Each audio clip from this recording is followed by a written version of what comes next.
အမြန်လမ်းမှာချုပ်ချဝယ်ရညော့တညော့အပိုင်းတစ်ညင်တန်းကောင်ရန်12နာရီခွဲကိုအောင်တယောက်မန္တလေးကနေရန်ကုန်ကိုကားလေးတစ်စီးနဲ့တယောက်တည်းပြန်လာခဲ့ပါတယ်လမ်းတစ်လျှောက်လုံးကားရှင်းနေတာကြောင့်မိုင်နှုံးကိုအတော်လေးတင်မောင်းလာခဲ့တာ115မိုင်ကိုကြော်ခဲ့ပြီ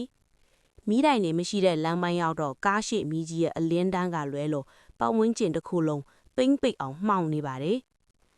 ဒီညဘာလို့ဒီလောက်အေးနေတာလဲကိုအောင်ကားအဲကုန်းကိုနည်းနည်းရှော့လိုက်ပေမဲ့တကူလုံးစိန်ခနဲထည့်သွားတဲ့အေးတံကတော့မပြေသွားဘူးအဲ့ဒီအချိန်မှာပဲကားရဲ့အနောက်ကြီးမှန်တဲ့ကနေတခုခုကိုလှမ်းမြင်လိုက်ရပါတယ်တစ်နှောက်ခမ်းကအရေးမှန်ထဲမှာတော့ကားအနောက်ခမ်းရဲ့တောင်စွန်းလေးမှာလူတစ်ယောက်ထိုင်နေသလိုလိုအရေးမမဲကြီးတစ်ခုကိုမြင်လိုက်ရတာပါကိုအောင်ရင်တွေတဒိန်းဒိန်းခုန်လာတယ်ငမ်းမျက်စိမှားတာထင်မှာပါလို့ကိုအားပေးပြီးအနောက်ကိုလှည့်မကြည့်ပဲရှေ့ကိုပဲစိုက်မောင်းနေမိတယ်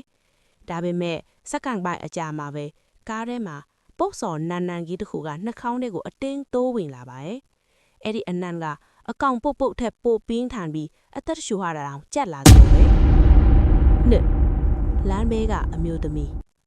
တရက်35မိုင်နာအရောက်မှာတော့ကိုအောက်မျက်လုံးတွေပြူးထွားရပါတယ်